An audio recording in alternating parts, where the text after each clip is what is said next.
And greetings, happy Monday. We are back within the friendly confines of our native Iowa studios. The full crew is back together again. My name is Steve Deace. Hope you had a great weekend. Todd is here with me. And yes, the Wunderkind returns from his belated honeymoon. How was it, Aaron McIntyre? Did you have a blast? It was great. The getting down there was an adventure, but the whole kit and caboodle was a lot of fun. So what'd you think of DeSantis land?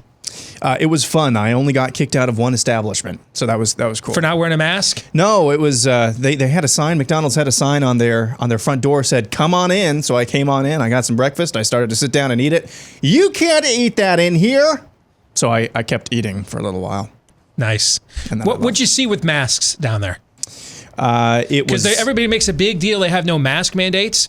But when we were there at Disney World after the election, you couldn't go anywhere without wearing a mask. You can't go anywhere without wearing a mask. You can't go to the gas station without wearing a mask. You can't go anywhere. It was loosely enforced.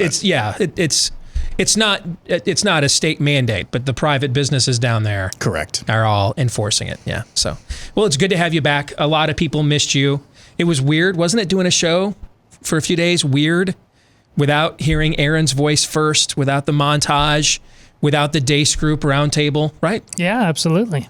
And people thought so too, I think. Yeah, it was off to a weird vibe. It's good to have you back. I don't know if you heard on Friday, Glenn Beck was one of the guests for the Deace group. Yeah. Did you hear about his prediction? No. Yeah, he laid down a track, man. He laid down a drop the mic dope track and then just walked off. His prediction at the end of the show.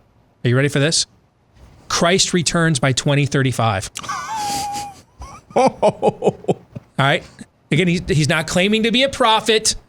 That was a prediction. He says, hey, I'm looking at the signs of the times where this thing is heading, and I think Christ returns by 2035. Wow. Todd and I, you and I had no idea that was coming. We just and based on the conversation we had I should have privately been with Glenn the previous day, we should have been more prepared for it. But when he dropped that, you and I just kind of looked at each other and we were like, yeah, that happened. All right, that happened. All right, cool. Wow. It's on the record. Yeah. See, things get weird when you're not around. I know, that's good. But they're weird when you're here too. Yep. Let us know what you think about what we think. Steve@stevedeace.com is how you can email us. That's DEACE. Like us on Facebook. Follow us on Twitter at Steve Deace Show. Check out MeWe, Steve Deace there. Steve Deace Show on Rumble. That's the free speech alternative to YouTube. And you can check us out, youtube.com/Steve Deace as well. And yes, we're up on Gab. That apparently is working again. So Cloud Hub we gave up on. Got tired of that not working, but it is working over at Gab. So look for Steve Deace on Gab if you are looking for free speech alternatives to the current social media censorship that is going on. All right, coming up on the show here today. What? Oh, bottom of the hour. The battle for school choice is raging. We'll get into that at the bottom of the hour. And some of that is raging right here in our own backyard of Iowa. I'm sure that'll come into the conversation as well. Next hour, I mentioned MeWe. It'll be our monthly Ask Me Anything on MeWe. Of course, you can still get my new book, A Nefarious Carol, out now at Amazon.com. You can get autographed copies via Premier Collectibles. The link for that is pinned to both my Facebook and Twitter accounts if you want autographed copies and you don't want to have to buy anything through Amazon.com. Otherwise, please get your copy at Amazon. We would appreciate that. If you have not had a chance to give us a 5-star review, I've heard from a ton of you that loved the book. It's the sequel to my 2016 book, A Nefarious Plot, which we just finished studying last week, and this week we will move on to A Nefarious Carol. So if you want to study that book chapter by chapter with us for the next few weeks here on the show, get your copy today and leave us a 5-star review at Amazon.com. Also today, the contract for the next book has been signed. I'm not going to tell you what it is yet, but we finalized the contract for the next book this morning, and it will be out later this year. We're going for a very quick turnaround time on this one. And when I tell you later on, but probably not today, what the topic of that book will be, you will understand why we are going for such a quick turnaround time on this one. So stay tuned. More to come on that here in the days and weeks to come. But before we get to all of those zany hijinks, it's back. Aaron's rundown of what happened while we were away. What happened while we were away, brought to you by the credulous boomer Rube demo that backs Donald Trump, that wants to think that Donald Trump's the smart one, and y'all elitists are dumb. I'm proud to say this is likely the first time I've ever mentioned the group called the Lincoln Project on this montage. They're a band of angry anti-Trump ex-GOP consultants who have made it their mission to make oodles of money off of pillorying former President Trump and his supporters. The group's mission statement is to, quote, prevent the re-election of Donald Trump in the 2020 United States presidential election. But recently, the group has taken to naming and shaming staffers of the Trump administration with the expressed purpose of preventing them from ever working in politics or anywhere again. You've probably heard of some of their co-founders, Rick Wilson, Steve Schmidt, George Conway, husband of former Trump aide Kellyanne Conway, and John Weaver. All of these folks have been involved with Republican politics for many years, including the last name I mentioned, John Weaver. Weaver was a consultant and strategist for the John McCain presidential campaigns of 2000 and 2008, as well as the campaign of former Ohio Governor John Kasich in 2016. He's also a homosexual predator. The New York Times, echoing earlier reports from the American Conservative, detailed allegations of predatory behavior from 21 men against Weaver, including one 14-year-old boy in 2015. The Times reviewed correspondence between these men and Weaver and found Weaver explicitly offered professional help in exchange for sexual favors. The Lincoln Project released a statement over the weekend saying the group had no knowledge of their co-founder's actions and had very little contact with him throughout the group's existence. Learning Chinese today, today's phrase is, at least the orange man's tweets are gone now. 至少橘子人的推文不见了。 Speaking of China and their virus, Chinese health officials are now saying that an anal swab is more accurate for COVID testing than a nasal swab. Back stateside, Dr. Anthony Fauci said last week that double masking is actually a good thing. So if you have a physical covering with one layer, you put another layer on, it just makes common sense that it likely would be more effective. And that's the reason why you see people either double masking or doing a version of an N95. But as he always does, he quickly took the opposite position over the weekend. There are many people who feel, you know, if you really want to have an extra little bit of protection, maybe I should put 2 masks on. There's nothing wrong with that, but there's no data that indicates that is going to make a difference. Learning Spanish today, today's phrase is Dr. Fauci's dad should have worn 2 condoms. El padre del doctor Fauci debería haber usado 2 condones. The country of Denmark is apparently ahead of the curve compared to the United States in protesting lockdowns. Last night, a huge group of protesters took to the streets to protest that country's continued draconian lockdowns. In New York, the tables have turned on Governor Andrew Cuomo, who, in case you hadn't heard, won an Emmy for his COVID-19 briefings last year. New York State Attorney General Alicia James filed a report last week saying the coronavirus death toll attributed to nursing homes was understated by around 50%. On top of this, and according to the New York Times, 9 top state health officials have quit the Cuomo administration in recent months. The CDC has issued an order requiring masks on all public transportation in the country because apparently that's something the CDC can do now. Censorship update, Twitter has suspended the Daily Citizen account, the Twitter account for a publication from Focus on the Family, for accurately stating that Joe Biden's new health secretary is a dude and not, in fact, a woman. Speaking of Joe Biden and his nearly 24 executive orders, let's check in on him. The second order I'm going to be signing also changes what the president has done, what former president has done, and that a memorandum reversed my predecessor's attack on women's health. Okay, and now an update on the smoothest, least contested election of our lifetimes. In Virginia, a court ruled last week that a rule created by the Virginia Board of Elections allowing ballots with missing or late postmarks is illegal. Virginia Circuit Court Judge William Eldridge ruled the state's late mail-in ballot law violated state statute and permanently banned the law from future Virginia elections. An ex-FBI lawyer has been sentenced to 1 year of probation and a $100 fine for forging an email in an attempt to justify spying on the incoming Trump administration back in late 2016. Black Lives Matter has been nominated for a Nobel Peace Prize for raising awareness and consciousness of racial injustice. One woman, a business owner from Rochester, New York, says she's very aware of racial injustice after being on the receiving end of a 2x4 to the head during last summer's riots. Other odds and ends while I was out, Alexandria Ocasio-Cortez accused Ted Cruz of attempted murder. The Iowa State Senate passed a bill forcing in-person learning in public schools by the middle of February. Positive flu tests are down by over 99% from last year. And a bunch of gamers on Reddit nearly bankrupted a multi-billion-dollar hedge fund, beating a bunch of elitist snobs at their own market manipulation game. And they would have done so without interference from the stock trading app Robinhood. And finally, we turn our eyes towards Los Angeles, where the county late last week reopened outdoor dining so long as restaurants don't have their TVs turned on. In case you wondered what type of person comes up with these types of rules, look no further than the LA City Council. Madam President, today is Tuesday and time for the flag salute. Mr. De Leon, can you please lead us in the Pledge of Allegiance this morning? Thank you very much, Madam President. It'd be an honor. I pledge allegiance to the flag of the United States of America,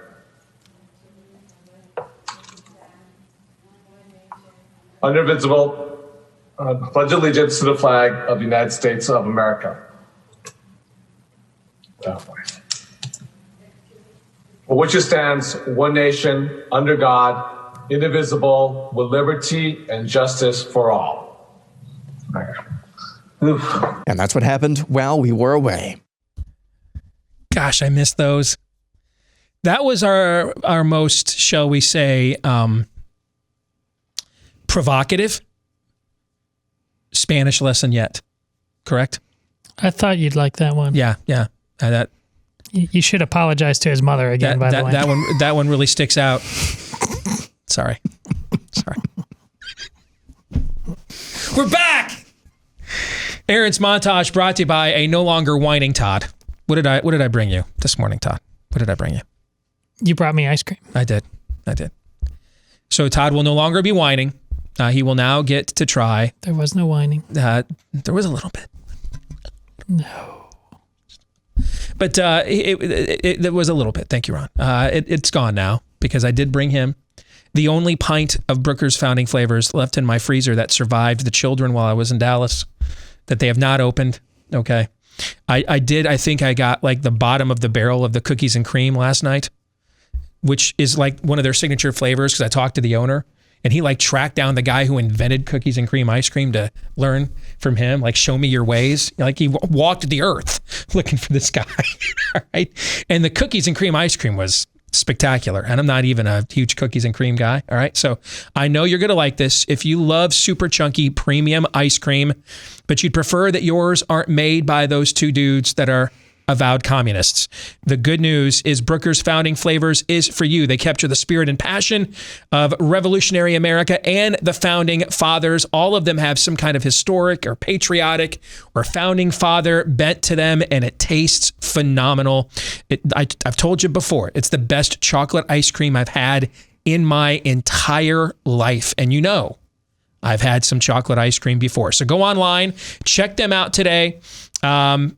Fellas, if you're looking for something for Valentine's Day that's going to melt in her mouth and warm her heart and not the same old candies and flowers you always buy, try this. All right. Get the Let Them Eat red velvet cake flavor dedicated to Marie Antoinette. That is spectacular. All right. So brookersicecream.com. Click on the Ship Nationwide tab at Brookers, Brookers, brookersicecream.com. Click on the Ship Nationwide tab. Coming up later today in the overtime, our old friend Jordan Schachtel will be rejoining us. He has been in fuego recently. I mean, he has been on fire. Debunking a lot of BS.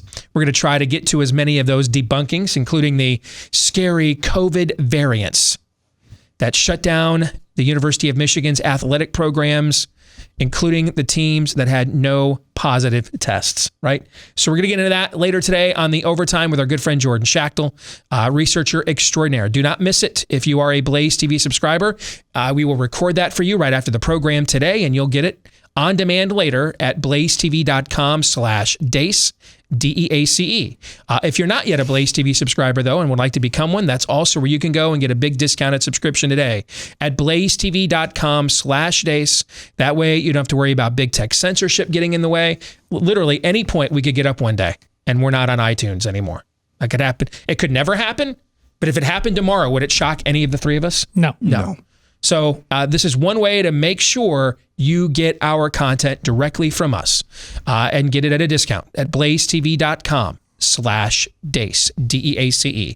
All right, to the montage we go, and boy, are there some juicy nuggets and tasty morsels in here. I don't even know what to do with the Lincoln Project story. I mean, the amount, that's a level of schadenfreude I can't. I mean, I can't even, you know what I mean? I can't compute it. That's some cosmic poop right there, Beavis. You know what I'm saying? I mean, because by their own standards, they have to all they should all resign. They should all quit, resign, now. And go away. It should be, they should all be Never Lincoln Project now, right? They can't have any other job. Furthermore, because of the standard they set up. No, I mean, by your George Conway, and full disclosure, I worked with Kellyanne Conway on the Cruz campaign. I've talked about that before. I like Kellyanne Conway. All right, she's smart. She's a sweetheart. We have, I think, given how immature the three of us are, because of that prior working relationship, have gone out of our way, both on this show and in social media, to not comment on the uncomfortable airing of grievances between her and her husband, George, who's one of the co-founders of Lincoln Project, right? We have just almost, as much as we could, just stayed away from that the last few years, right? True. But for him to go on MSNBC this morning and claim, well, I only talked to this John Weaver guy a couple of times. You co-founded this organization with him. You guys co-authored a New York Times op-ed last year. Let he who has not founded a nationally relevant and exposed, pardon the pun, political advocacy organization with a rando pedo cast the first stone. I mean, he's like Aaron at the bottom of Mount Sinai when Moses returns to this morning. Oh man, Weaver, Beaver. I've never heard of him. I don't know what a Weaver is. I mean, I don't know. I turned around and I mean, they're making this thing of the calf of gold, and there's this pedo here. I got nothing. I don't know where he came from. I mean, this is just, these claims are not even ridiculous. They're insulting, is what they are. In their defense, Orange Man Bad and the Price of Freedom demand certain actions, Steve, you know? I mean, I'm not surprised that your good buddy David Vichy French has been silent. I mean, he's already fine with marketing pedos to the children in libraries, right? So, I mean, I don't know why we just don't go all the way. And we're seeing this messaging again, and every time I see it, to me, there's two things I'm dying on the hill of. Well, I got others, but these two in particular. I told you in 2019 when we started seeing elements of conservative media embracing conservative trans characters, we like, no, zero tolerance. Remember we had those conversations? Yes. Here's another one. Axios ran with the idea that John Weaver's just gay. No, he's not. If these were teenage girls, we wouldn't be having this conversation, would we? We would agree wholeheartedly that this is a predator, correct? Yes. Yes. We'd be arguing which comes first, the execution or the castration, correct? Right. And the police better get to him before somebody's daddy does, right? Right. Right. And then maybe we'd almost root that the police didn't get to him before daddy did, if you know what I'm saying, right? Right. Right. So, no, we're not playing, we don't play the two-tier justice system on this show. I mean, this happened at a school district in Michigan a few years ago. There was a teacher who had a homosexual relationship with a minor student, and he was convicted for it. And his fellow teachers went to a sentencing hearing and argued that he wasn't a predator. They argued for leniency on the grounds that he was not a predator, but that this kid was just gay and exploring his sexuality. No. See, this is an ancient practice. We call it grooming today. Let me use the word that should be used. Pederasty. That's what this is. It's the grooming of pubescence, of inexperienced nubile pubescence into your sexual proclivity or immorality. That's what it is. He's John Weaver, if these allegations are true, is a pederast. Those are predators. He's conditioning, grooming young men, and at least one of them underage, according to these allegations, for his own sexual deviancy, his own sexual fulfillment. That's pederasty. That's not just two consenting adults. No, it's not. He ought to be, if he's guilty, he ought to be thrown in a hole, and then we throw away the hole. That's what we should be doing with people like that. So the amount of what goes around comes around here, the amount of schadenfreude, Providence. I mean, this story, I'm not even going to talk about it anymore because just reading the facts of the story are so impactful that I feel like adding any further analysis to it undermines it in some way, that it just speaks for itself. Does that make sense? Right. That it doesn't require any further. I wanted to close the loop on that one angle and just call total BS on that. Okay. But beyond that, I just think just the facts of that story, I don't need to add anything to those. Other than the fact that these guys have been running the Republican Party for how many decades now? Correct. There's that. Yes. I mean, Stephen Schmidt, John Weaver, that was John McCain's campaign team in 2008. Yeah. So. Details. Alexa, why does the Republican base hate the Republican Party? Anyway. Alexa, why don't we like Anthony Fauci? How about that next story? Well, it's only common sense to have 2 masks. Then a few days later, there's no data that says that 2 masks work. Do you think he just learned that in 5 days? Aaron. Did he just learn that in 5 days there was no data that 2 masks work? I've been repeatedly assured this is an emergent situation. It's all ever evolving. The science in real time, yes. is evolving in real time. It's very fluid. When you consider, though, that this is how it's not just a mask. This is how he's been talking about things. It's gone this way the entire time. Time. Yeah. You know, somebody should really put together like a ultimate compilation into one easily shareable and readable form, and just launch that Enola Gay at this guy once and for all. I think that'd be a good idea, don't you? Yeah. It seems like it would write itself. All right. So, I mean, maybe somebody will have that idea. Let's go to Denmark. Something smells rosy in the state of Denmark, guys. Why is that happening in Denmark before it happened here? Why? The shining city on a hill. The nation that inspired the rest of the old world to throw off the shackles of monarchialism and delve and follow into our footsteps of self-government. Is it as simple as they don't have high-speed Netflix there, and so they're bored? Why is this happening? Why are the people in Netflix are like, oh, hell no, we're not doing this anymore? While in LA, you're being told you can go to restaurants but not watch TV because everybody knows Maxwell Lord transmits the COVID through all the television sets, guys. It was in the movies, okay? And folks are just like, oh, that sucks, man. That's stupid, yeah, but I guess we got to do it, right? I mean, how is it that Denmark, the people there have said here and no further, while here we have yet to say that? How is that possible, Todd? Well, if you'll allow me to go all Sarah Palin on this one, because they can see Sweden from their living room window. That's why.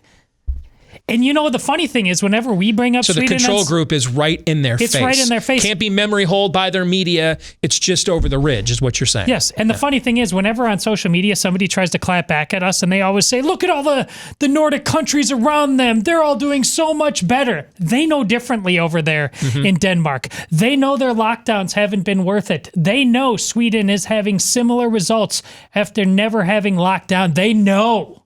They can't lie to themselves like you can. I hope that's true, because I'm really afraid that it's just because they don't have high-speed Netflix there. I mean, price of freedom. It's Denmark, not the Congo. I know, but the internet is, in most places, even in the developed world, not as fast and not as inexpensive as it is here, right? And as we learned, quite a fickle beast these days. Yes. So I want to believe you're right. And so therefore, I am going to affirm your explanation, because the alternative explanation that was my initial reaction, I think people, when I tweeted that this morning, thought I was joking. No.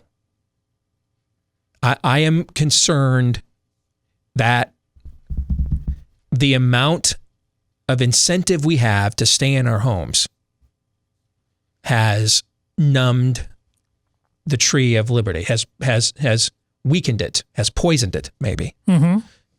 I'm concerned about that. You should be. But I hope you're right. We both can be right. Yeah, it could even be a little bit of both, right? Yeah, without ow my balls, maybe people start to look around and say, hey, maybe electrolytes are not what plants crave. Yes, exactly. If you don't like the law the CDC made about masks on public transport, do you guys know, who do we vote for in the next CDC director election if we don't like that law or policy? Do you guys know? The next CDC election? Yeah, if the next CDC director election. I mean, we're a nation of laws. It's a representative republic, right? So who do we vote for in the next CDC director election to get rid of that policy if we don't like this one? Do you guys know who's running? Thanks, and I'll hang up and listen. Right? Now, this is like, where are all your governors? Even our boy, I've only met once for 10 minutes, but I like what I've seen so far. Even DeSantis, where's he at? Because who's going to enforce all of this, right? Mm-hmm. They're going to require the states to enforce that, correct? So where are all the governors saying, hey, you can't make us do that? What the hell? I don't work for the CDC director. When the hell they get the power to make these kinds of laws and policies, right? Sure. Okay. Well, theoretically, that's true, correct? But this is why you've always heard me say, it's not a nation of laws, and it never will be. It is a nation of political will, and it always will be. I mean, the CDC can they can issue a decree that monkeys fly out of their butts. And if everybody will enforce it, it's the law, whether you vote for them or not, right? Right. And if nobody will, then it's not, whether you voted for them or not, right? Right. Right. So where's the pushback on that? Who's saying, yeah, we're not, I don't recall taking an oath of office to uphold the decrees of the CDC, so I'm going to hard pass on that one. Anybody? Anybody? See, that's where your battle is at. Now, you are seeing 30 years too late, but you are seeing unprecedented right now GOP pushback on the teacher unions. Yes. And a push for school choice. You are seeing that. Yes. Now, it's something we've wanted them to do for decades. Yes. But now it does seem that they think that the time is right for that to happen. You're seeing it right now in Iowa, our home state, for example, where they've already passed a law that said, hey, every school in the state has to be open for in-person learning in 2 weeks from today, period. Or your funding's gone. They're working through a bill right now for school choice in Iowa, which is, this is the school choice bill I tried to get the legislature to pass, 10 plus years ago when I was actively involved. This was me and my old buddy Jonathan Narciss, who endorsed my last book's idea, which was instead of real school choice is the money follows the student. So like, for example, we homeschool. Except Noah's in Des Moines Christian, but the two daughters have been homeschooled all the way through. There was still a disbursement or a payment from the state for the $11,000 to $13,000 for their seat in public schools that they never took in a year, right? The funding should have gone back to us. Yes. So that we take that funding where we want to go, because that's true competition, right? Yes. We're talking about that in Iowa and other places, and we'll talk about that here in a moment. You never thought COVID could cost you your home, right? Well, it just might, because with so much of us online, exposing our data and our personal information more than ever before because we have to do so much online these days. Cybercrime is up 75% since the pandemic began. And by far, one of the most serious forms of cybercrime to worry about is home title theft. That's right. Cyber criminals, foreign and domestic, are now after our homes. And it's easier than you think. The title documents to most of our homes are online these days. So the thief finds your home's title, forges your signature on a quitclaim deed stating you sold your home to them. Then he takes out loans on your home, leaves you in debt. You won't know until maybe late payment or foreclosure, eviction notices arrive if you've got a rental property. Insurance doesn't cover you, and neither does your mortgage lender. But that's why you can protect your home with Home Title Lock. The instant Home Title Lock detects someone tampering with your home's title. They will help to shut it down. Go to HometitleLock.com and register your address to see if you're already a victim and use the code RADIO to receive 30 free days of protection. That's code RADIO for 30 free days of protection at HometitleLock.com. Again, HometitleLock.com. Let's welcome to the show Corey DeAngelis. He is involved in education freedom at various entities, the Reason Foundation, Cato Institute, Executive Director of the Educational Freedom Institute. Corey, it's a pleasure to have you with us today here on Blaze TV, radio, and podcast. How are you, Corey? Hey, doing well. Thanks for having me, Steve. So I mentioned a few minutes ago, we're now kind of seeing the Republican Party do something that, frankly, should have been done 25, 30 years ago. But it does seem like instead of a talking point, school choice has some real momentum right now. First of all, give us sort of the 10,000-foot view of how the teacher unions going ahead and jumping out in public in red unitards and pitchforks and taking all the camo off has maybe probably made this politically more expedient and easier than ever before.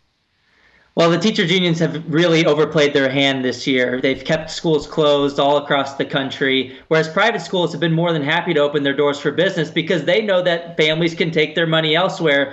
The public schools and the teachers unions have fought to remain closed because they know they get your money regardless of whether they open their doors for business.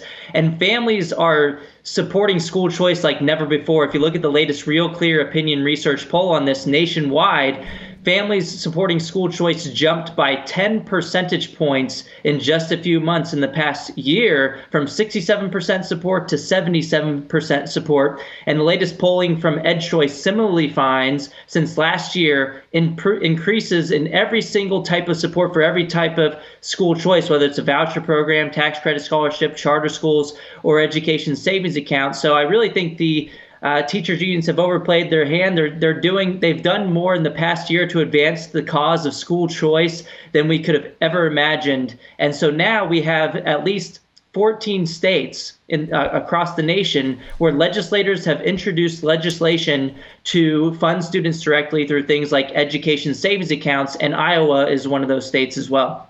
So we're going to talk about those specific policies in a moment. But first, what's their claim? I mean, we in politics, I tell my audience all the time, Corey, there's the real reason people do things and then there's the right reason. Okay, so you articulated the real reason, which is we just own you. We're the most powerful union in America and no one has dared step to us for decades. And so if we can just keep getting paid without working, who's going to say no to that? We know that's the real reason. But what's the right reason according to them? If what would be their claim if they were on a screen on the other side of this conversation with you? What would be their claim for why they don't want to go back to work? Well, they're just saying it's because schools aren't safe enough to reopen, but it's not because of the safety. You look at statements from Dr. Fauci. He has repeatedly said that schools should be open, that schools are not major contributors of the virus. You look at data from the CDC and statements from the CDC director showing that schools are not major contributors of the virus overall. You look at data from Brown University finding the same thing. You look at nationwide data from places like Sweden that have had the schools open for pretty much the whole time. You look at data from 191 different countries reported by UNICEF, finding no consistent link between reopening schools and community transmission. You look at places like New York City that have opened some of their schools. The positivity rate in New York City, for example, is about 9% in the community, but in the schools, it's less than a tenth of that. It's about 0.5 5% positivity rate in the schools.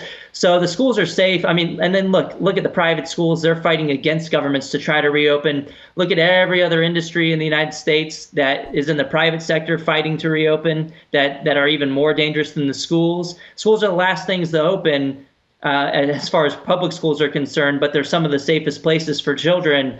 And so this really goes to show you what it's really about. And then they've also, some of the same school districts that have said, oh, well, we're not safe enough to reopen for learning because learning is dangerous and in-person instruction is dangerous.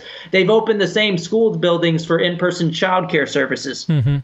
So it's not safe for learning in the same school, but if you're not doing the learning part, it's all of a sudden safe. That goes to show you this is more about power and politics than actual safety, especially when you start looking at the demands for defunding the police and Medicare for all put forward by the Los Angeles teachers unions, and then calls to ban their competition, which has nothing to do with safety, but all of those things have been included in reports that were supposedly about safely reopening schools. This is about politics and power, not about the needs of kids. That's why I've found myself in this odd position going back to last spring, looking at early data from countries that began reopening their schools right away, that even though, I mean, we homeschooled our kids, all three of our children will never, if we have anything to say about it, ever set foot in one of these government schools. Even in a state like Iowa where I live, we've homeschooled our two daughters all the way through. Our son is in Christian school because he can take advantage of extracurriculars we can't do through homeschooling. And yet, despite that, I find myself in this weird position where I've been advocating for the kids to be able to go back to schools that I'd like them to no longer participate in corporately any longer, because I see them as indoctrination centers.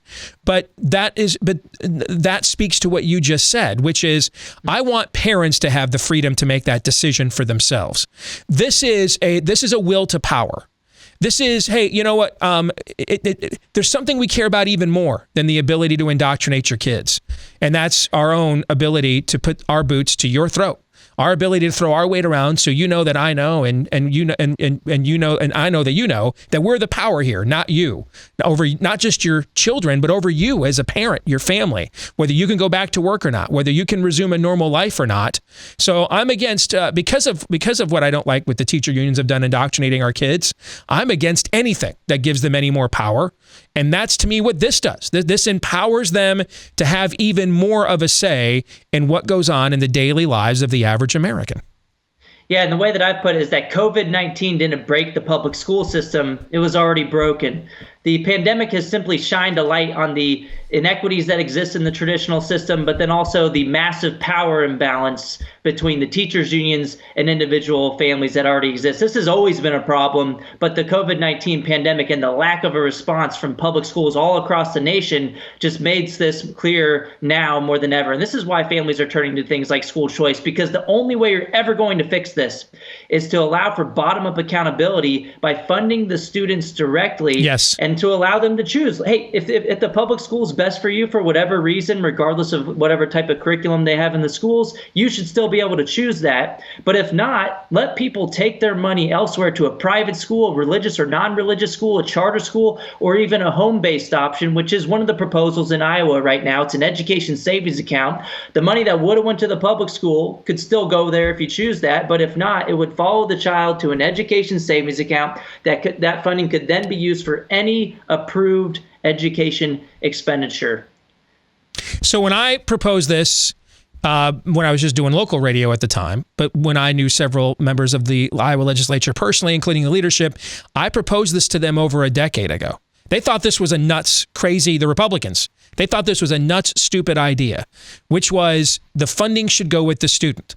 And that increases competition, that incentivizes excellence, that empowers the family. You know, we graduated our oldest daughter 2 years ago.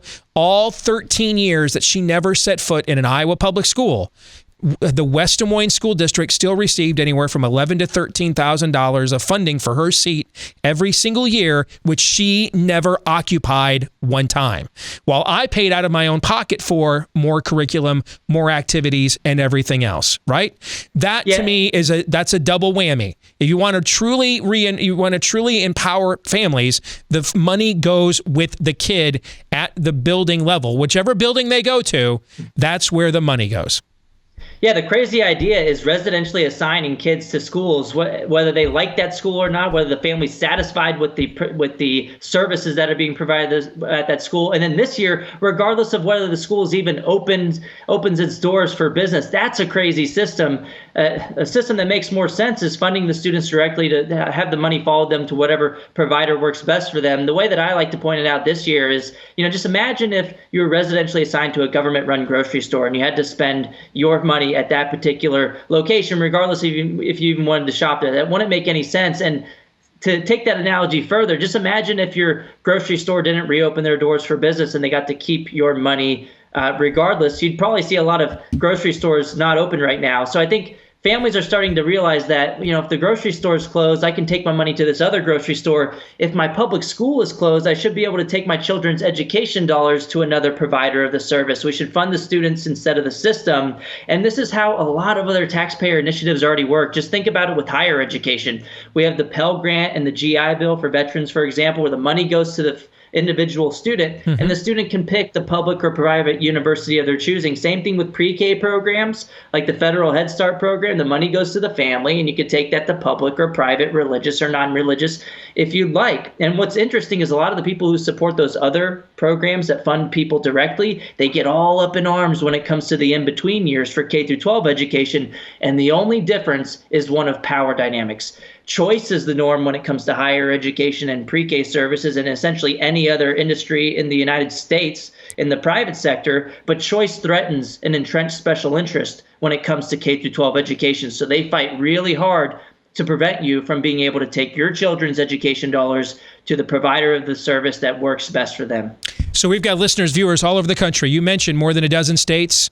We've talked specifically about what's going on in my own backyard, but give our audience kind of a big picture view before we let you go. Where is this battle raging where there's real legislation that has a chance right now across the country? And so Iowa's the furthest along in the process. It already passed the full Senate floor, a 26-21 vote pretty recently. It now goes to the House. The governor is very supportive of this particular bill in Iowa. But if you go to the Educational Freedom Institute active legislation map, you'll be able to see all of these states. But some others include New Hampshire and Georgia and Missouri. They just passed one out of their Senate Education Committee. It still needs to go to the full Senate floor. But Iowa and Missouri are the furthest along in the process. But you have New Hampshire, Georgia, Nebraska, and other states as well that are introducing legislation to fund the students directly. And I think this is a moment for school choice. 2021 could be the year of school choice, and it might be the teachers union's own doing. It's their fault. And will you provide resources? If somebody's listening right now, watching in a state that right now this appears dead, but they're like one of these Dakotas, for example, where there's like 2 Democrats in the entire state legislature in some of these states. Can they get resources from your entities about what to take to their legislators to say, hey, we need to get this process started and here's what you need? Yeah, totally. That Education Freedom Institute active legislation map, you can check that out. But even if it's not introduced yet, I recommend people go to the EdChoice website. They have examples of all types of school choice and different bills all across the country. If you Google EdChoice, School Choice in America dashboard, you can see all of the programs that exist or don't exist in your state. And then you can contact your legislator and say, why don't we have this type of program? For example, an education savings account where the money follows my child instead of the system. I think more and more people are starting to support this concept. It's a no-brainer, and there's no good reason to oppose it unless you're trying to prioritize the monopoly over the kid. Great stuff, Corey DeAngelis. Thanks for joining us today, brother. Take care. Thank you so much, Steve. Have a good one. You bet. Appreciate it. All right, gentlemen, thoughts on that conversation? If you live in one of the states that is trying to get pushed forward with this, and quite frankly, all the states, but at least with these, I don't want to hear when I do look into my whatever social media platform we're using for Monday, I don't want to hear, what do we do, Steve? What do we do, Steve? This is what you do. You write your letter, you get on the phone, you do whatever it takes to make this happen, because this would make everything we've gone through with 2020 potentially a Pyrrhic victory when we look back on it. The Orange Man bad nonsense. If this is a win that can happen, conservatism has a real chance. But if you don't go after this, no complaining. Yeah, it was stated that, teachers unions all across the country last year and into this year as well have overreached, have really outplayed or overplayed their hand. That's only true if you make it so. That's only true if you make it so. There's no excuse. You mentioned a couple of states, the Dakotas. There's no excuse if you live in a red-leaning or a deep red state that these types of things should not happen. Some of the solutions to these issues, whether it's just merely getting kids back in school or even going the full Monty with the school choice and having the dollars follow the students, there's no reason why this should not happen.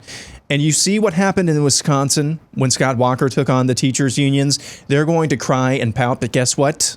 Guess what? In this climate, they're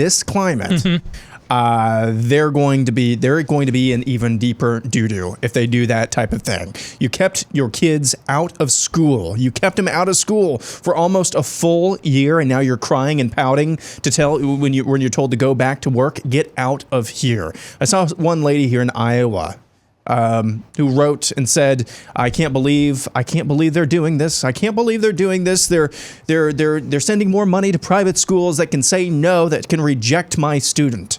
Guess what? The public schools have already rejected your students by not showing up for in-person learning. There's absolutely no reason, if you live in a red state, that you should not be able to pass these types of measures. Here's why you like seeing our home state lead the way on this. Why you like seeing our home state lead the way on reopening last year? Because what's going to be taking place here very soon, guys? Caucuses.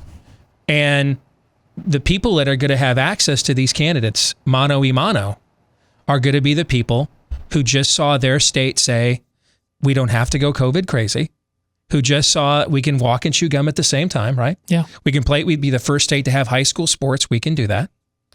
Can be the state that said, hey, we can have kids, the families just take the funding with them wherever they want to go. And that changes the discourse nationally, like the kinds of questions and conversations that these candidates are going to be forced to have for a good solid year and a half, right? Right. So it's good news for the rest of the country as well. We'll come back. Ask Me Anything. Our Monday Town Hall is next.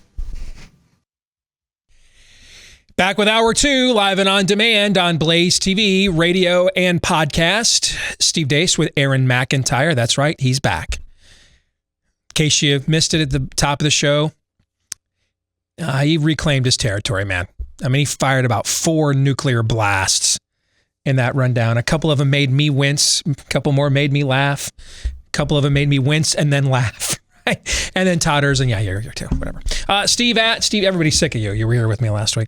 Steve at stevedeace.com is how you can email the program. Like us on Facebook, on MeWe. Look for Steve Deace there. Going to hear more from our MeWe followers here in a moment. Follow us on Twitter at Steve Deace Show. You can also look for us on Rumble.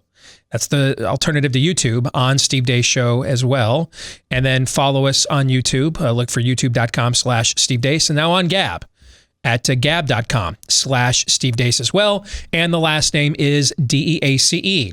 If you're a podcast listener, we appreciate you every bit as much as everyone else. Please show your appreciation for us by leaving a 5-star review on whichever podcast platform that you use. And hit that subscribe button too, if you haven't done that yet. And the more of you that do that, the more it helps the show, the podcast version of it, to grow, thanks to the thousands upon thousands of you that have done those two things for us already. All right, Valentine's Day is coming up, gentlemen and ladies. Time to take a look at your underwear drawer. All right. What do you typically see? Garbage, until it's full with Tommy John underwear. Now, I know when you got up this morning, you thought, yeah, I want to talk about the underwear Steve Deace wears. Not really, but that's what we're going to do. I mean, this stuff is a phenomenal product. It is the only underwear that I wear, and they've got a full line for the ladies as well. When you're wearing Tommy John, you're that much more comfortable. You feel like you can do everything better. Dozens of comfort innovations, and I'm telling you, once you've tried Tommy John, you'll never go back.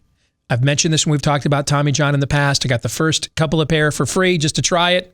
I liked it so much, I went back and have bought more. Now on 3 or 4 separate occasions. It's now the only underwear I use. They don't have customers, they have fanatics. It's your new favorite underwear, guaranteed. Pick up a pair for yourself and give her or him some of the new Tommy John loungewear as well. for a limited time. Go to TommyJohn.com/Steve. Get $20 off everything site-wide, including limited edition Valentine's Day gift sets. That includes the limited edition Valentine's Day gift sets. $20 off everything site-wide right now. This stuff sold out in just 5 days last year, so don't hesitate, all right? $20 off site-wide, plus, let me throw this into free shipping at TommyJohn.com/Steve. Again, that's TommyJohn.com/Steve. All right, let's get to it. It is our Monday Town Hall. This week's Ask Me Anything comes from our MeWe users. Of course, you guys by now know the drill. Todd, you select the questions, none of which I have seen. Aaron, you get to ask the questions and then see if I have an answer. All right, we'll start with Noel Durham, who says, why do you let AA Ron go on vacation? His montage is what we listen for in the morning. It's his honeymoon, man. Otherwise, you don't get any vacation except when I go, pretty much, right? Yeah.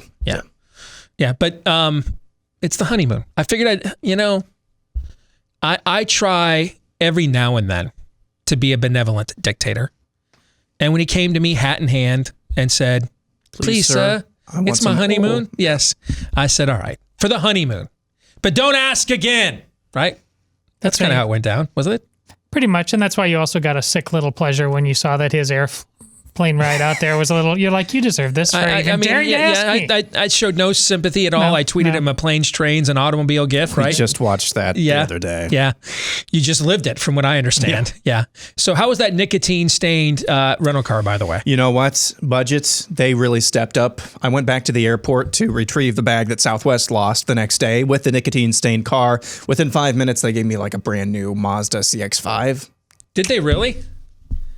That was nice. That was super nice. Who says complaining doesn't work? Exactly. Right? A little. You got to do it well, though. You do. I mean, when you and I were flying back home on Friday, everything's fine. Weather's great in Dallas to fly back home. It's cleared out here in Des Moines, so no delays, nothing. And right before we get to board, what did they forget? The pilot. The pilot. Yeah, apparently planes. I know you're getting your pilot's license, so you can confirm, right, Aaron, that planes require a pilot? Generally speaking, even the ones with autopilots, it's helpful to have a pilot. That's America Airlines, man. I have a rule. I do not fly America Airlines and go through O'Hare. I will do one or the other, but I will not do both. Okay. Now, it just so happens, unfortunately, that America Airlines has pretty much all the direct flights out of Des Moines to DC, Dallas, the places I typically have to fly to, New York. But I can still bypass O'Hare, right? Yep. But I kid you not, we are sitting there Friday afternoon. Woman at the counter comes on. Hey, we'll be boarding your flight here. Flight's on time. Maybe get in Des Moines a little bit early, right? Yep. 5 minutes later. Hey, we don't have a pilot for this flight, so sit back and relax. America Airlines, man. Never fails. Never fails. Yep. Beautiful. Moving on, Jay Whitaker says, just like the left has Jesse Jackson, Al Sharpton, Black Lives Matter, etc., demand seats on corporate boards and monetary support. Are there any Christian organizations that play this game? No, but I would urge them not to play that game. Well, not in terms of the pure grift. I also more with the level of, listen, we are serious players here. It's how you said how you complain. It's how you play the game. Does anybody play the game as aggressively, not grift wise, but just unapologetically? That's what I'm interested in. Well, then I wouldn't use those guys as comparisons. I get what you're talking. First of all, I think I have a lot more respect for BLM than I do Jesse Jackson and Al Sharpton. And what I mean by that is Jackson and Sharpton are the caricature that you guys are talking about, where this is just all grift to them. Okay? Correct. BLM, this is, and when I say respect, yes. I mean, like, I understand the context of the term, the way Patton respected Rommel. This is the enemy. It must be defeated. It cannot be accommodated. But as a combatant, I have a lot more respect for them because they're the true believers. Sharpton and Jackson are your grifters. BLM they're Marxists. They're revolutionaries. They haven't grifted anything. But if you're talking about a counter game with that level of commitment, we don't throw like Molotov cocktails and burn people's businesses and stuff down. That's not what we do. So is there a different form of zeal? Well, yeah, obviously. But if we were capable of it, we wouldn't fall victim to things like what we're up against, right? I mean, What was the question I asked an hour ago on this show? Why are there thousands of people in the streets in Denmark where they get paid $20 an hour minimum wage, tired of lockdowns, when they're a far more socialist country than we are, and we can't be bothered, right? Right. Okay, so to me, I think Christian activism cannot come up with an alternative to that game, because that game is the alternative to Christian activism. Do you see what I'm saying? Yeah. That is done. That is done in order to thwart righteousness. This is the debate we had a couple of years ago on the show after Trump won. The big debate we were having on the right in 2017 is how much can we become like them to beat them? And we were really, really, well, I'll just speak for me. I was and remain very, very much against becoming like that which I'm opposed to. Now, I think there's a distinction between that and forcing them to live by their own standards, right? Yes. That's the whole conversation we had about the Lincoln Project last hour too, correct? Yes. Hey, you said this was your standard, so we're only asking you to live by what you wanted the standard to be, right? Right. Okay, so hey, if you've got people that with problems with immorality or particularly of a predatory nature and those allegations, because that's what credibly accused means. I accuse somebody who I politically don't agree with, so they're credibly accused. Okay, then that was the whole basis for Never Trump, for their version of Never Trump, right? And that morphed into Lincoln Project. Right. By their own standard, then they should, because they elevated and were aligned with a pedo predator, that they should cease to exist. Should be Never Lincoln Project, correct? Yes. Okay, so I have no problem making them live by their own standards, but becoming like them, that actually is the antithesis of Christianity. I mean, Christianity says the exact opposite of when in Rome. It says the exact opposite of that. Part of the word holy's meaning is peculiarity, peculiar, distinctiveness. Okay, different. So no, I don't want to do those tactics. I don't want to do our variations of them. I understand, though, that the question probably speaks to a level of commitment, but there's also I think that's a fine line too. I don't believe it's within the Christian worldview to have that level of commitment to cultural hegemony and political power as opposed to the advancement of the kingdom of God instead. Does that make sense? Yeah. So we're never going to be as committed to them. We have to admit that up front. This world is not our home. It's not our end game. It's the old C.S. Lewis line, aim for heaven to get earth thrown in, aim for earth to get neither. So we can't ever win the zealot game. Like, that's just not inherent to our belief system. That doesn't mean, though, that we can't show a heck of a lot more commitment than we've already shown. But the way that we show that commitment is we take to the streets, and our answer is just, we're not throwing Molotov cocktails. We're not burning things down. We're not rioting, looting.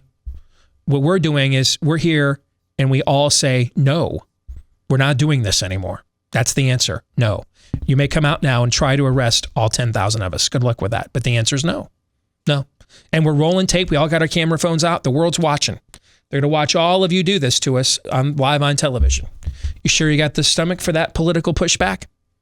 Because we don't care. This world's not our home. So we don't care what the world thinks about us. Can you say the same thing? See, that's the way that we play the game.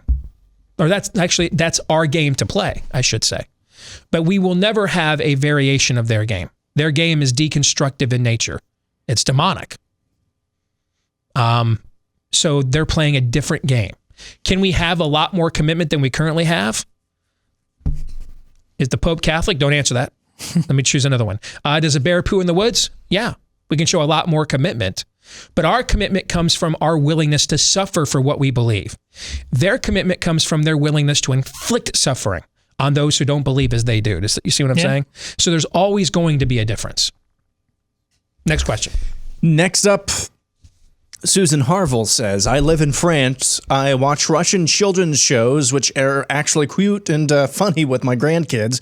Russia is about the only country left that defends marriage, two sexes, the church as an institution. Do you think it is still an enemy state? Do you think that Susan is a Russian operative? Well, listen. Did Germany and Austria-Hungary and the Ottomans in World War I, would they have promoted those kinds of values too? Sure. Were they the enemy? Yes. Yeah. Imperial Japan in World War II. Would they have promoted those kinds of... would you have gotten on national Japanese broadcasting? Hi, I am... my name is Cinnamon. And here's my Adam's apple. And I'm a chick. Would that have been Hirohito approved in 1942? No. So I mean, I know what Susan is getting at, but there have been plenty of times. I mean, the pastures and fields of Europe flowed red with the crimson blood of Protestants and Catholics for decades. And they both would have affirmed all these exact same moral values, correct? Yes. So I get what you're getting at, but it's not that simple. Human nature is more complicated than that. I won't purport to know what Vladimir Putin's motivations are in promoting these sorts of cultural values, because he also essentially has a gangster government at the exact same time, right? Yes. Could it just be as simple as,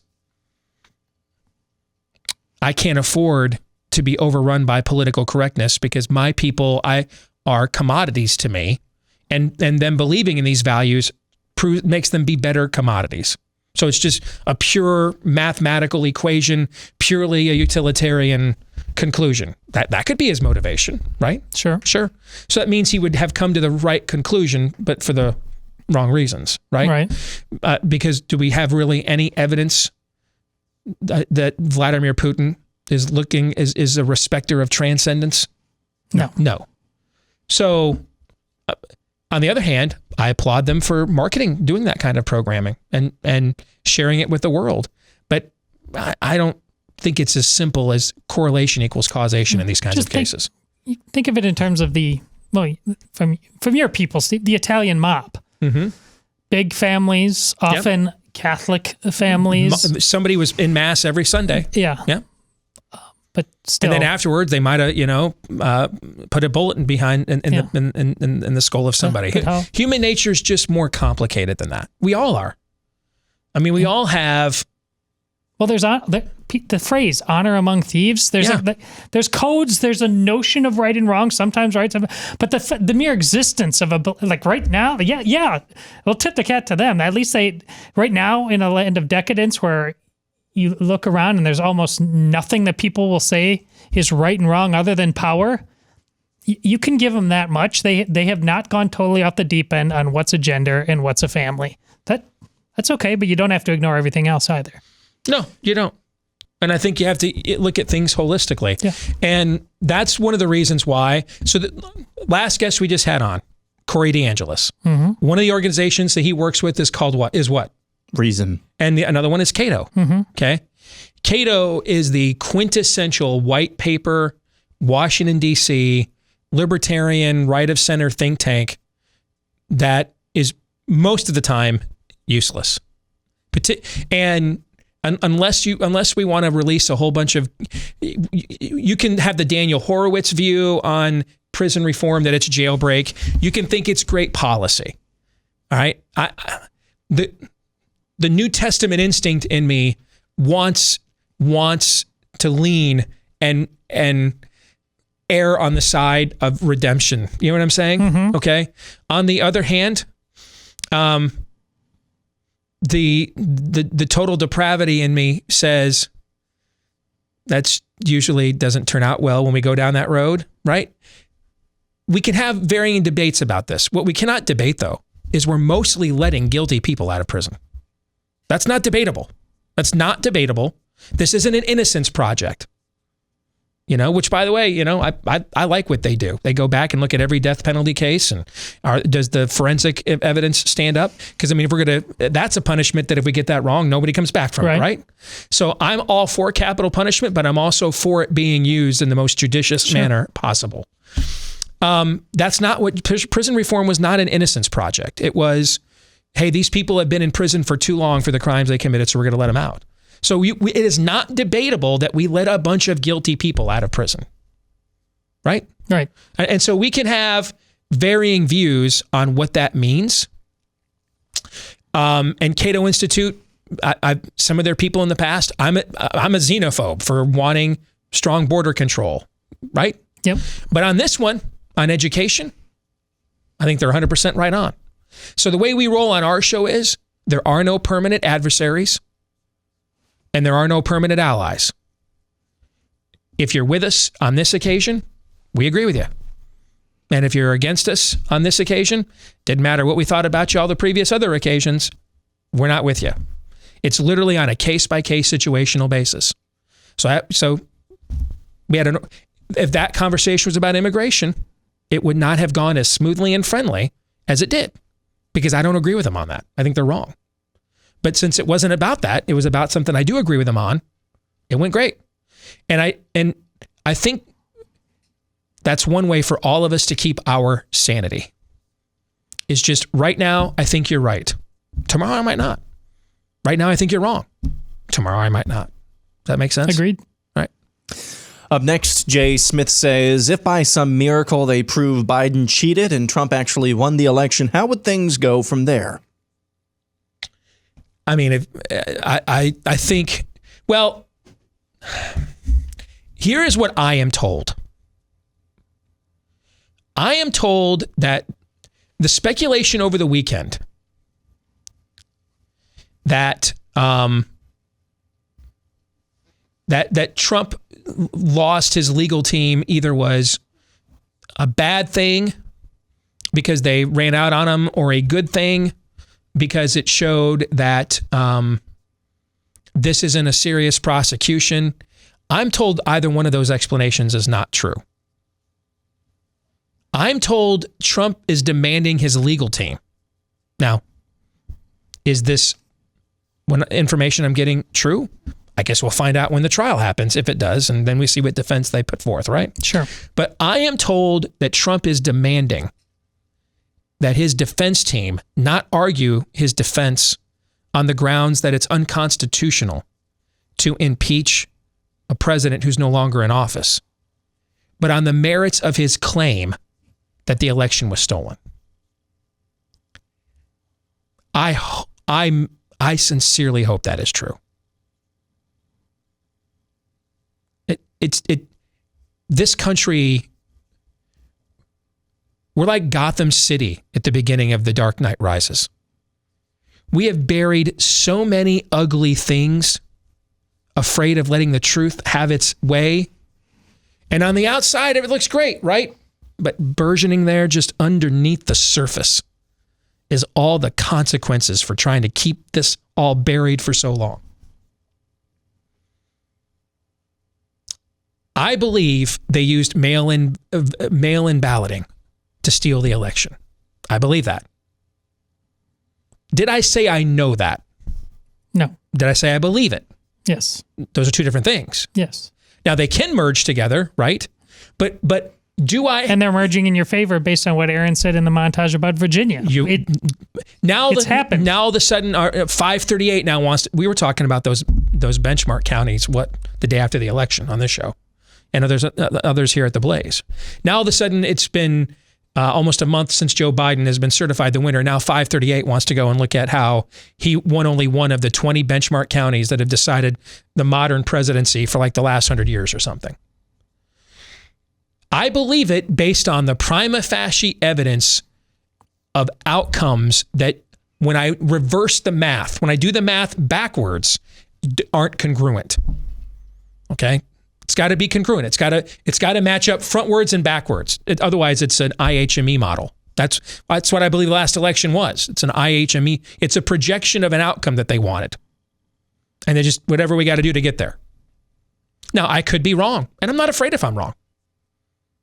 Because you know what I want to know more than anything else? I want to be affirmed. No, that's what most people want. But what I want more than anything else is to know what? The truth. The truth. I just want to know what the truth is. That's all I want to know. And so I think that would be outstanding if Trump based his defense on the merits of his actual claim.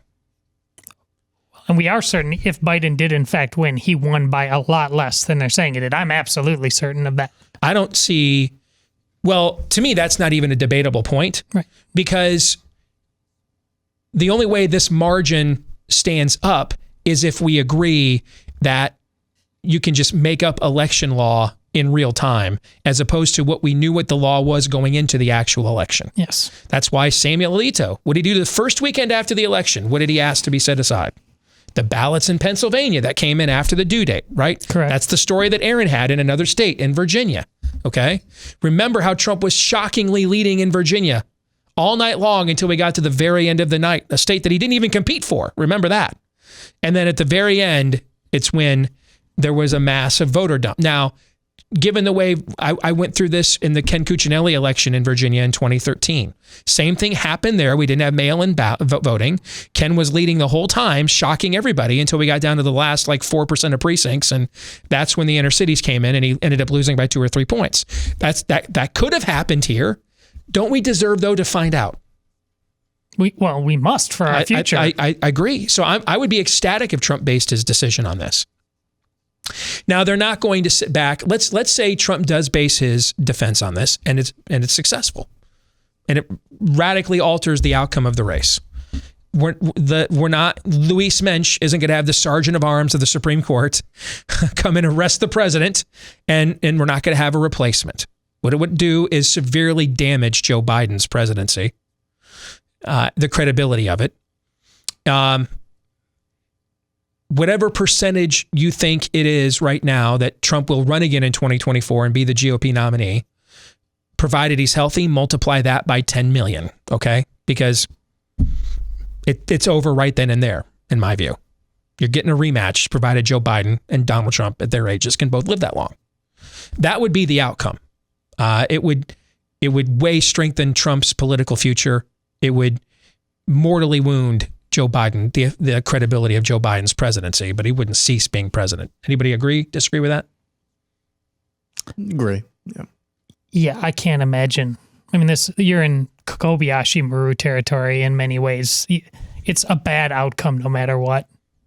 Yep. I also wonder if Trump is floating the idea that he's going to base his defense. Keep in mind, art of the deal, that's the worldview here, right? You know, I suggested to him, or I suggested when they impeached him at this time last year, that he should defend himself and go down there and just go full Al Pacino in Justice for All. Remember that? Yes. And say, hey, you know what? I'm here. We got Eric Swalwell's phone calls to China Girl, not just a David Bowie song. You know what I'm saying? Yeah. And just dude, reckoning. Just settle accounts. Yes. Okay. I could see that they're leaking out there that they're going to defend on these grounds. Because if I'm being told this, then other people who are far more important than me have been told this too. Right. You would assume, you know. Right. So, you sure you want to go? Maybe you want to have that trial? You sure about that? Like, I could see Trump dangling that out there for leverage just to let this thing go too. Did you see that? I mean, I could see this being more art of the deal than Martin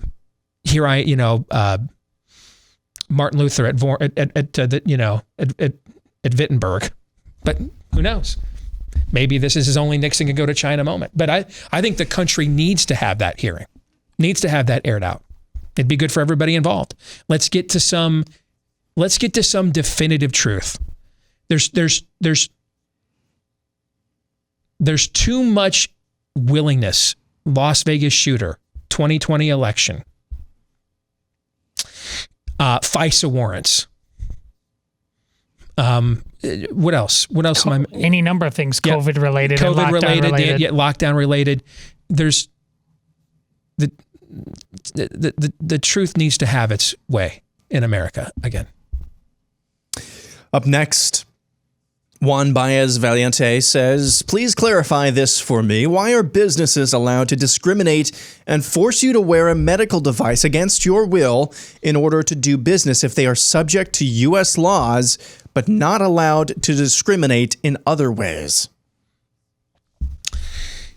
Other ways, you would assume like race, gender, those sorts of things. Actually laid out. I had to cut it off just for the sake of brevity. Yes. All right. I wouldn't use that claim because they're not making the claim that this is like that. They're making the claim that this is like no shirt, no shoes, no service. That's the claim that they are making. Okay. There is one way to argue against that. And it's a case that most people don't want to have to make.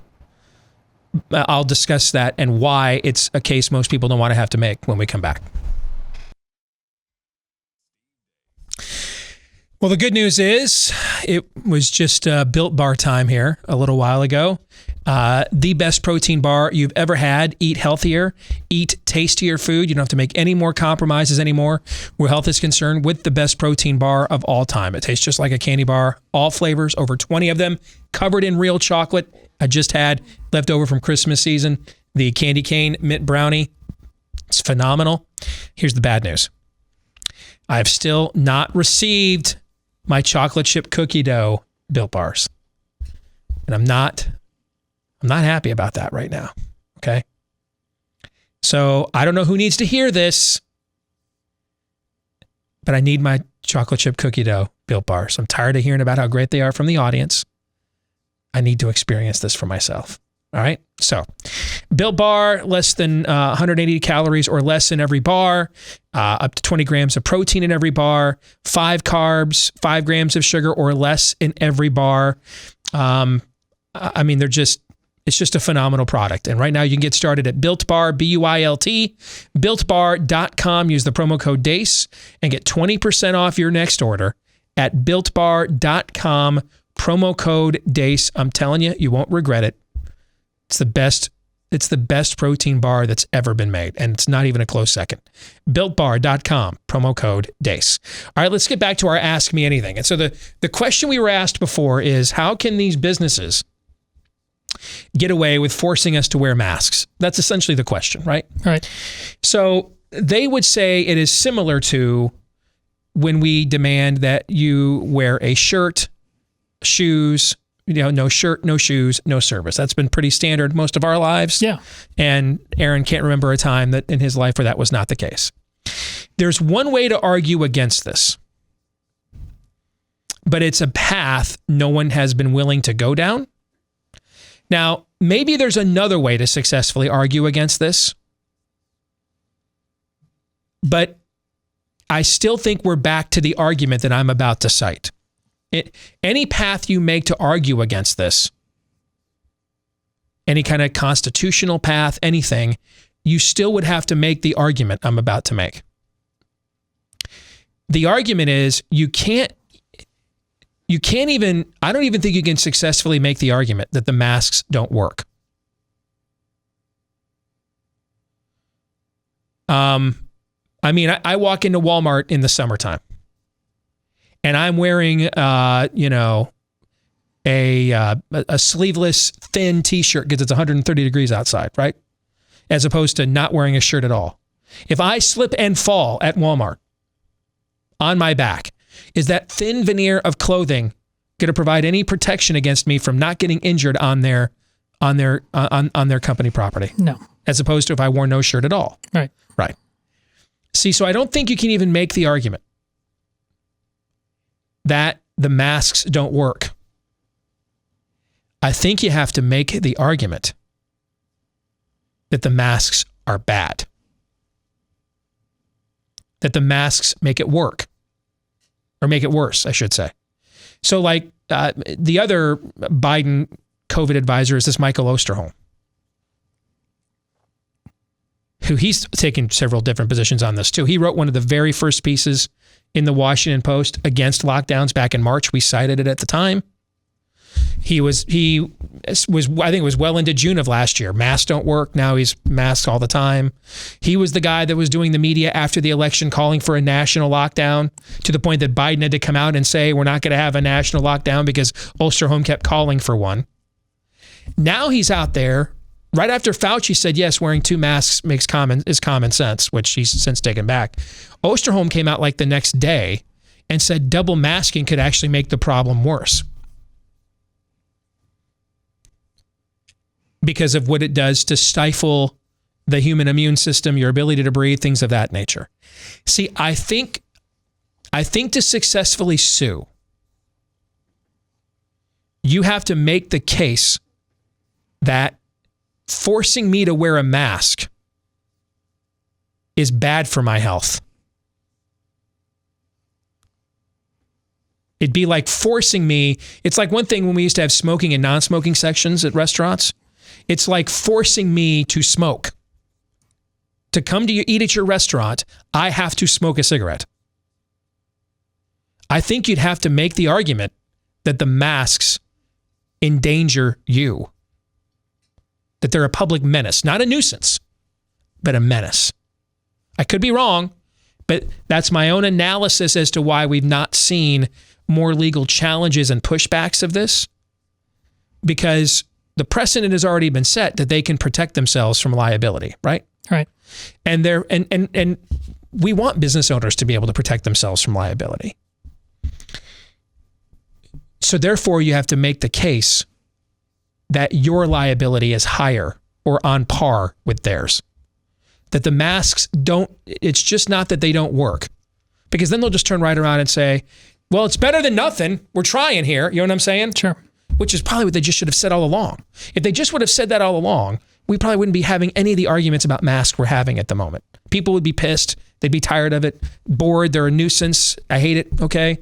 But we're at least I'm not offended that you're lying to me that this is some kind of panacea that we both know it's not.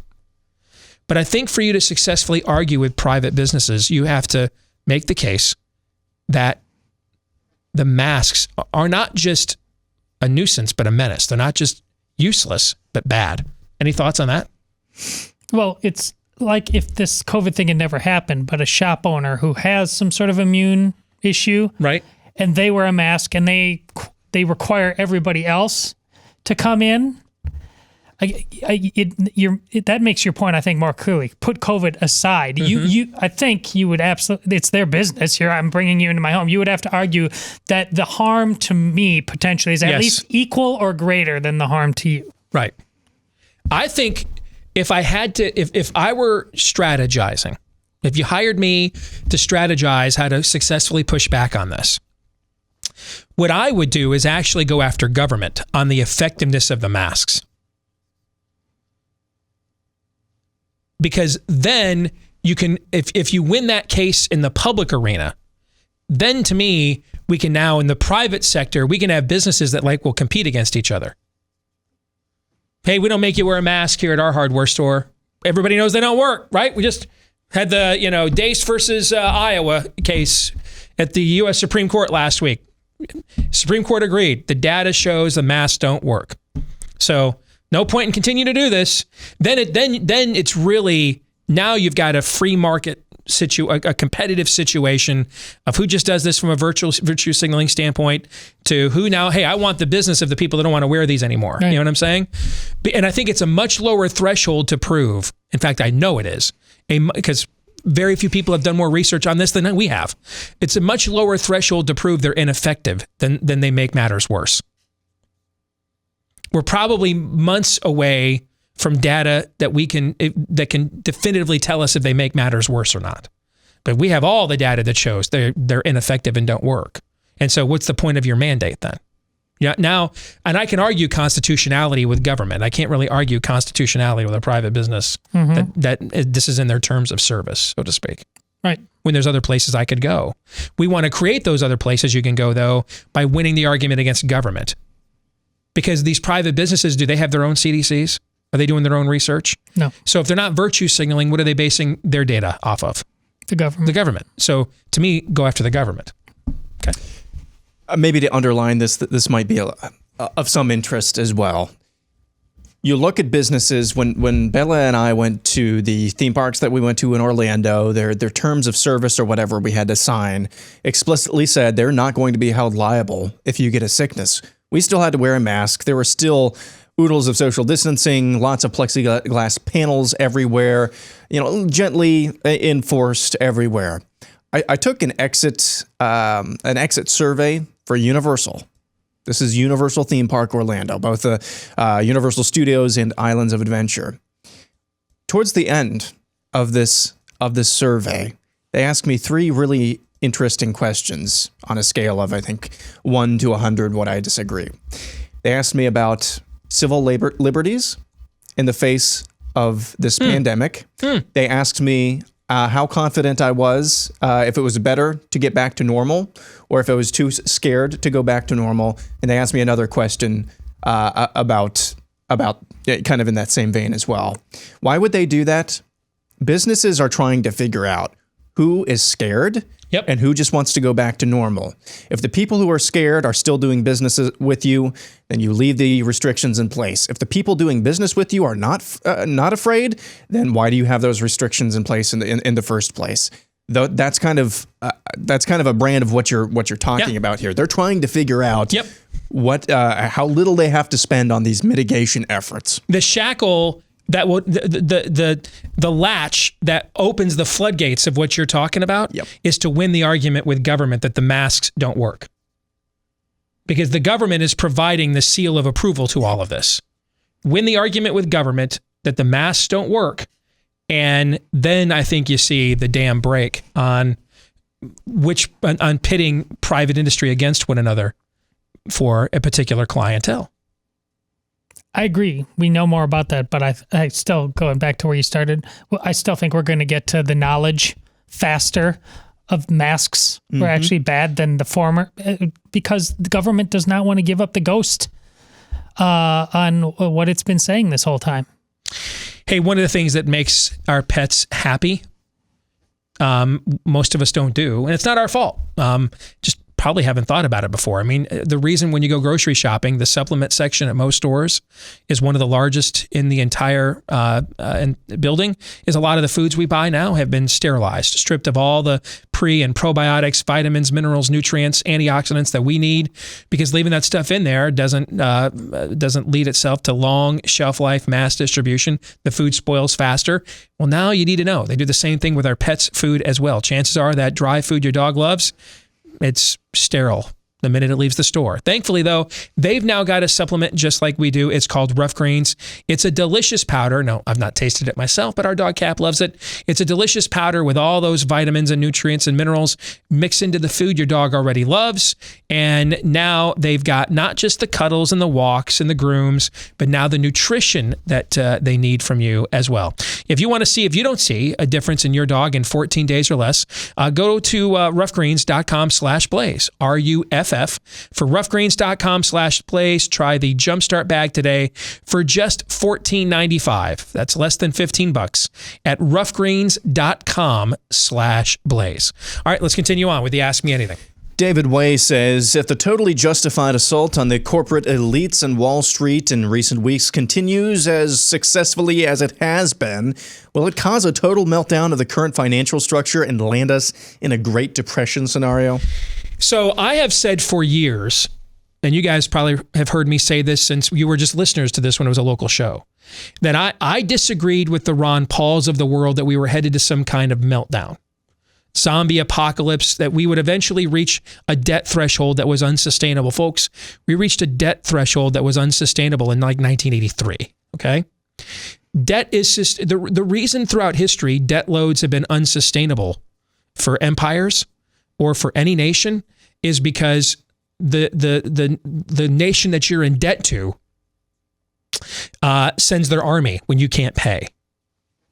Who's doing that? We talk about China, and we've joked on this show for years. China's the landlord, blah, blah, blah, blah, blah. I think it's like 20-25% of our debt that they have. So is the IMF sending the other? When's the IMF army show up outside of Washington, D.C.? There's no one to call the note, is my point. We not only have the most debt, we have the most missiles. Okay, we have the most advanced military. There's no one to call that note. So we can just continue this on into perpetuity until something comes along that calls the note. Right? You've heard me state that for years. Of course. And we've just continued down this road, right? Yes. Okay. This has the potential, I think, to be an event that could alter that. Because now what you're seeing is you're seeing the average class, the average American class. They're like, okay, well, I mean, if that's the system we're in, I want a piece of the action. I want my cut. And you're seeing the elite say, no, you can't have that, to the point of market disruption. If that becomes a systemic reaction. You're saying we'd call the note on ourselves. Yes. Yes. If that becomes meaning if their disdain for us exceeds even their own greed, now that would do it. Okay? That's what's 0 times 0? 0. That's your 0 times 0. Now, are they just reacting this way because they got blindsided and they're mad? And then if the average American class is persistent in sticking with this, will they, just come up with and concoct a whole new way that they have the resources to take advantage of that we don't, to make their money, and instead of hedge funds, it'll be something else next time. Could be that cooler heads prevail, right? But I mean, the Habsburg dynasty, which was an intermarried clan for centuries of families, plunged all of Western civilization into war because of an assassination of one dude's, was it his nephew, if I recall, right? It's my point being, there are precedents in history where cooler heads could have prevailed and didn't, and there were cataclysmic results. So if their hatred for the average American exceeds their greed, that would call the note. Because we would call it on ourselves. There's a certain poetry to our economic system going down because of a place called GameStop. Yep. There really is. Yes. Yep. Yeah. All right, final thoughts? It's good to be back. It's good to have Aaron back. I do agree. There's just, speaking of the poetry of the show, Aaron gets us going in the morning. It was my idea, by the way, back years ago for Aaron to do that. My idea. Just that is true. No, it's good to be back. I mean, we came back to about a foot of snow on the ground and very, very cold temperatures when we had experienced 80 degrees back there, but always fun to come back to a air quotes job like this.